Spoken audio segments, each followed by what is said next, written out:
పంట దిగుబడి మార్కెట్లో ధర బాగుంటే అప్పుల నుంచి బయటపడొచ్చనే ఆశ గుంటూరు జిల్లా రైతుల్ని మిరప సాగు చేసేలా చేస్తోంది. ఎకరాకు 20 క్వింటాల దిగుబడి వచ్చినా సగటున క్వింటాల్కు 20,000 రూపాయల ధర ఉంటే రుణాల భారం తీరిపోతుందని దొరికిన చోటల్లా అప్పులు తెచ్చి పంటకు పెట్టుబడి పెట్టారు. గతేడాదితో పోలిస్తే ప్రస్తుతం మిర్చికి మార్కెట్లో ధరలు ఆశాజనకంగా ఉన్నా నల్ల తామర, బొబ్బర తెగుళ్లు, ఇతర వైరస్ల వల్ల దిగుబడి తగ్గడం అన్నదాతల్ని ఆందోళనలకు గురిచేస్తోంది. 2-3 ఏళ్లుగా మిర్చితో నష్టాలు చవిచూసిన రైతులు అప్పుల ఊబి నుంచి బయటపడే మరో మార్గం లేక మళ్లీ మిర్చి సాగుపైనే ఆశలు పెట్టుకున్నారు. అయితే నల్లతామర పురుగు సాగుదారుల ఆశలపై నీళ్లు చల్లుతోంది. బొబ్బర తెగులు మిరప తోటను చంపేస్తోంది. దీంతో దిగుబడి భారీగా తగ్గే ప్రమాదముందని రైతులు వాపోతున్నారు. ఉమ్మడి గుంటూరు జిల్లాలో నల్లి, వైరస్ మిరప పంటకు తీవ్ర సమస్యగా మారింది. వాటిని నియంత్రించేందుకు విడతకు 3-4 వేలు ఖర్చు పెట్టి 2 రోజులకు ఒకసారి పురుగుమందులు పిచికారీ చేస్తున్నా ఫలితం ఉండటం లేదని రైతులు ఆవేదన వ్యక్తం చేస్తున్నారు. మిరప పంట అయితే పెద్దగా ఇబ్బందిగానే ఉందండి, ఇబ్బందికరంగా ఉంది. నల్లి బాగా విపరీతంగా ఉంది. నల్లి వల్ల ఎదుగుదల ఉండదండి, పొలం మొత్తం మాడిపోద్ది కదా. మాడిపోతే ఎన్ని మందులు కొట్టినా రిజల్ట్ రాదు. ఎకరానికి వచ్చేసరికి ఒక 5 రోజులకు వచ్చి మేము 1,500 నుంచి 2,000 రూపాయల మందు కొట్టాలి. మరి మంత్లో 6 సార్లు కొట్టాలి. 6 సార్లు కొడితే ఎంత అవుతుంది?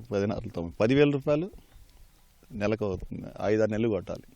నల్ల తామర పురుగు వల్ల రైతు ఏ ఏటికి మిరపతోట అంటే భయం పడే పరిస్థితి వచ్చింది. ఈ సంవత్సరం వేసిన రైతు వచ్చే సంవత్సరం వేయడు. వేసినా కూడా మనం పెట్టిన పెట్టుబడి కూడా వచ్చే పరిస్థితులు లేవు. ఎన్నిసార్లు ఒకప్పుడు 20 నుంచి 25 సార్లు పురుగు మందు వేస్తే 35 క్వింటాలు 40 క్వింటాల దాకా దిగుబడులు తీసుకొచ్చిన వాళ్ళం. ఇప్పుడు 40 సార్లు 42 సార్లు వేసినా కూడా 15 క్వింటాలు కూడా వచ్చే పరిస్థితులు లేవు.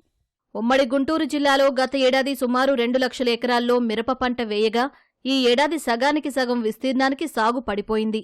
గత ఏడాది క్వింటాలకు 8,000 నుంచి 10,000 రూపాయల లోపే ధర పలకడంతో నష్టాలు నషాళానికి అంటాయి. కానీ ఈ ఏడాది మిర్చి ధరలు రకాన్ని బట్టి 17,000 నుంచి 25,000 వరకు చేరుకున్నాయి. నల్లి, ఇతర తెగుళ్ల సమస్య లేకుంటే అప్పుల నుంచి బయటపడే అవకాశం ఉండేదని రైతులు అభిప్రాయపడుతున్నారు. తెగుళ్ళు, బొబ్బర, నల్ల తామర పురుగు మరీ ఎక్కువగా ఉంది. 3 రోజులు 4 రోజులకు ముందు కొట్టినా కూడా లేదు. ఇప్పటికీ 2 లక్షల పెట్టుబడి పైన అయింది. ఇక్కడ నుంచి ఇంకొక 1.5 లక్ష అయింది. అయినా కూడా ఖర్చులు రావు, పెట్టిన పెట్టుబడి రాదు. అందువల్ల కొంతమంది వెనక్కిపోతున్నారు వేయలేక, కొంతమంది వేస్తున్నాము, వేసినా కూడా అంతంత మాత్రంగా వచ్చింది దిగుబడి. ఈ సంవత్సరం ఆశించినంత దిగుబడి రాదండి. ఈ సంవత్సరం లాస్ట్ ఇయర్ 30-35 క్వింటాల దాకా దిగుబడి వచ్చిందండి. ఈ సంవత్సరం 20 క్వింటాలు కూడా వస్తుందా లేదనేది వాతావరణ పరిస్థితులు అనుకూలంగా లేవండి. కొంచెం రేటు బట్టి కొంచెం రైతులు కొంచెం అదైనా మందులు వేయగలుగుతున్నారు. అది కూడా లేకపోతే రైతులు వదిలేసే పరిస్థితి అండి ఈ సంవత్సరం.